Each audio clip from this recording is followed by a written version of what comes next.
శ్రీ అనిల్ జాదవ్. ధన్యవాదాలు అధ్యక్ష. ఈరోజు అధ్యక్ష ఆదిలాబాద్ జిల్లా నా బోధ్ నియోజకవర్గంలో ఈ దేశంలో రైతే రాజు అని చెప్పుకున్నటువంటి పరిస్థితిలో రైతే ఈ దేశానికి వెన్నెముక అని చెప్తా ఉన్నాం. కానీ గత నెల నుంచి రైతులు తమ పండించినటువంటి పంటలు సోయా కానీ మక్కలు కానీ మార్కెట్లో పెట్టుకొని దాదాపుగా నెలన్నర కావస్తుంది. వాళ్ళకు పంటలు కొనే పరిస్థితిలో అధికారులు లేరు, ప్రభుత్వం లేదు. ఎందుకంటే రాష్ట్ర ప్రభుత్వం కేంద్ర ప్రభుత్వం అని చెప్తా ఉన్నారు, కేంద్ర ప్రభుత్వం రాష్ట్ర ప్రభుత్వం పేరు చెప్తా ఉన్నారు. మొన్న మా ఆదిలాబాద్ జిల్లాలో కేంద్ర మంత్రి రావడం, రాష్ట్ర మంత్రి కూడా రావడం, ఇద్దరు మంత్రులు వచ్చి కూడా ఆ యొక్క పంటలు పండించినటువంటి రైతులను కూడా దగ్గరకు పోయి పరిశీలించిండ్రు.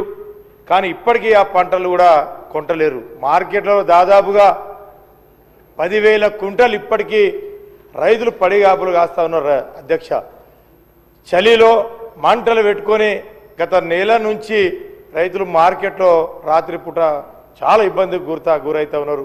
ఖచ్చితంగా వాళ్ళు పండించినటువంటి పంటను కొనాలి. ఎందుకంటే వాళ్ళు ఎవరికి చెప్పుకోవాలి అధ్యక్ష?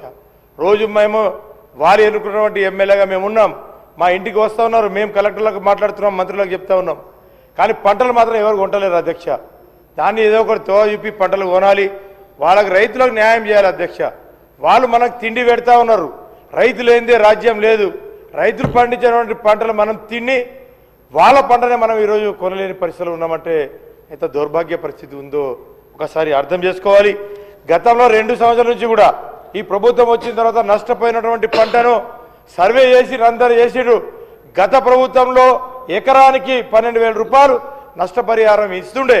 కానీ ఈ 2 సంవత్సరాలు కావస్తున్నా కానీ ఒక్క ఎకరానికి కూడా రైతులకు పంట నష్టపరిహారం మా దగ్గర ఇవ్వలేదు. కాబట్టి తక్షణంగా ఈ యొక్క నష్టపరిహారం ఇవ్వాలి. అదేవిధంగా మా యొక్క బోత్లో జిల్లా మొత్తం నా నియోజకవర్గం ఒకటే ప్రభుత్వ ఆసుపత్రి ఉంది అధ్యక్ష. దాన్ని 100 పడకల ఆసుపత్రిగా చేసిండ్రు.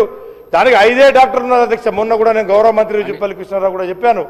దాదాపు అక్కడ ఉన్నటువంటి డాక్టర్లను అనిల్ గారు ఇప్పుడే ఎల్ఏ మినిస్టర్ రిక్వెస్ట్ చేశారు. అదే సార్ 0 అవర్లో ఓకే అపాయింట్ చేయండి సార్, డాక్టర్లను అపాయింట్ చేసి మా కూడా ఆదుకోండి సార్. ఎందుకంటే మా దగ్గర ఉన్నటువంటి గిరిజన ప్రాంతం సార్, వైద్యపరంగా కానీ విద్యాపరంగా కూడా చాలా ఇప్పుడు మా దగ్గర ఇంటిగ్రేటెడ్ పాఠశాల ఇవ్వండి అధ్యక్ష. మేము వెనకబడ్డాం, మా గిరిజనులు చదువు లేదు, ఏం లేదు, మా ఇంటిగ్రేటెడ్ పాఠశాలను ఇవ్వండి. డెవలప్ అయిన నియోజకవర్గాలు ఇస్తే ఏం లాభం అధ్యక్ష? మా ఇంటిగ్రేటెడ్ పాఠశాల ఇవ్వండి, మా యొక్క బోత్ను రెవెన్యూ డివిజన్గా ఇవ్వండి అని చెప్పేసి కూడా మీ ద్వారా ఈ ప్రభుత్వాన్ని కోరుతా ఉన్నాం అధ్యక్ష. ధన్యవాదం. మినిస్టర్ గారు.